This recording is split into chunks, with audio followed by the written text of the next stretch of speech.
Assalamualaikum warahmatullahi wabarakatuh. Perkenalkan, nama saya Ali Nur Hamim. Saya akan melaksanakan aksi nyata pada topik 2 kurikulum merdeka, menyebarkan pemahaman mengapa kurikulum perlu berubah.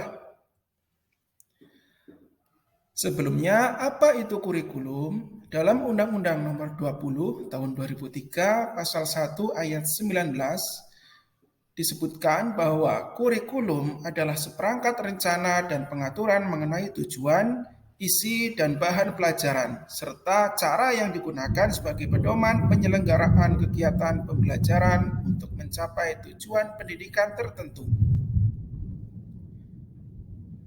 Perkembangan kurikulum di Indonesia. Pada tabel di bawah bisa dilihat beberapa kurikulum yang pernah digunakan di negara Indonesia.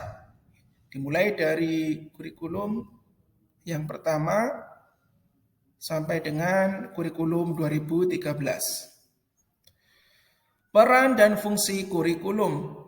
Peran dan fungsi kurikulum dapat dioptimalisasi dalam 3 kerangka.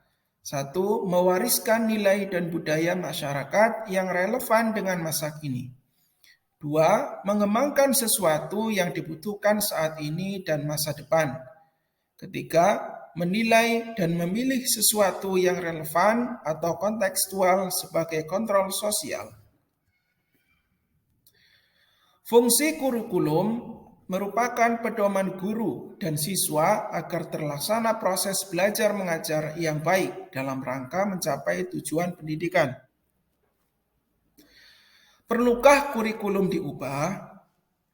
Saat ini, perkembangan pengetahuan teknologi dari tahun ke tahun sangat maju dan canggih, sehingga peserta didik akan merasa bosan apabila pembelajaran dilaksanakan secara konvensional. Kurikulum yang baik adalah kurikulum yang harus berubah sesuai dengan zamannya dan bersifat dinamis yang menyesuaikan kondisi sekitar pembelajaran.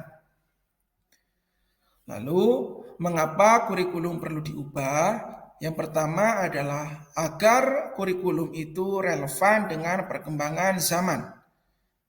Yang kedua, agar kurikulum dapat memenuhi kebutuhan belajar murid. Yang ketiga, agar kurikulum dapat menyiapkan generasi yang cemerlang di masa depan. Maka dengan adanya kurikulum yang baru ini atau kurikulum merdeka, kegiatan pembelajaran berpusat pada peserta didik dan akan terwujud sesuai dengan tujuan pembelajaran. Kesimpulannya, bahwa kurikulum memang perlu mengalami perubahan sesuai dengan perkembangan zaman. Kurikulum bersifat dinamis dan terus diadaptasi sesuai dengan konteks dan kebutuhan murid pada masa kini dan masa yang akan datang. Kondisi lingkungan peserta didik harus dipertimbangkan dalam menyusun kurikulum satuan pendidikan. Demikian pemaparan yang dapat saya sampaikan. Mohon maaf apabila ada kekurangan. Terima kasih. Wassalamualaikum warahmatullahi wabarakatuh.